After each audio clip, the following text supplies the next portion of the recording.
আসসালামু আলাইকুম সবাইকে। আমরা এখন একটি কেটলি পাওয়ার সমস্যা সমাধান করে দেখাবো। তো দেখুন, আমরা এই কেটলিতে সুইচ সমস্যা পেয়েছি, তো আমরা সুইচ খুলবো। তো প্রথমে কিন্তু আমরা ঢাকনাটি খুলে নিলাম। তো ভিডিওটি না টেনে সম্পূর্ণ দেখবেন, তাহলে কিন্তু আপনি নিজেই বাসায় নিজের কেটলিটি নিজেই সমাধান করে নিতে পারবেন পাওয়ারের সমস্যা হলে। তো আমরা এখন হাতলের যে কভারের 3টা স্ক্রু থাকে, সেই 3টা স্ক্রু কিন্তু খুলে নিলাম। এখন আমরা হাতলের কভারটি খুলে নিলাম। এখন দেখুন, এটা স্টিম কভার খুলে নিলাম। এখন কেটলির ওপরে যে সুইচের নব থাকে, নবটি আমরা খুলে নিলাম। এখন সুইচটি খুলে নিচ্ছে। দর্শক, চ্যানেলে যদি আপনি নতুন হয়ে থাকেন, অবশ্যই চ্যানেলটি সাবস্ক্রাইব করবেন এবং ভিডিওটি না টেনে সম্পূর্ণ দেখবেন। তো আমরা এখন দেখুন সুইচের লকগুলো খুলে নেব। প্লাস দিয়ে চাপ দিয়ে টান দিলে খুলে যাবে।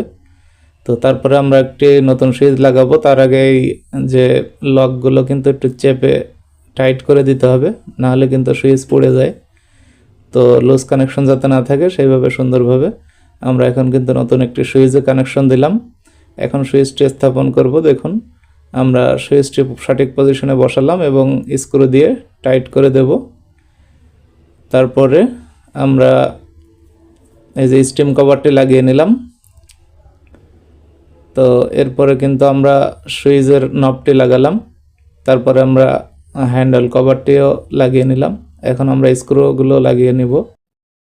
আপনারা কিন্তু নিজেরাই একটি সুইচ কিনে এনে নিজের বাড়ির কেটলি নিজেই সমাধান করে নিতে পারবেন। কোনো ধরনের টেকনিশিয়ানের কাছে নেওয়া লাগবে না। 30 টাকা দিয়ে একটি সুইচ কিনে আনবেন এবং নিজের কেটলিটি নিজেই সমাধান করে নেবেন।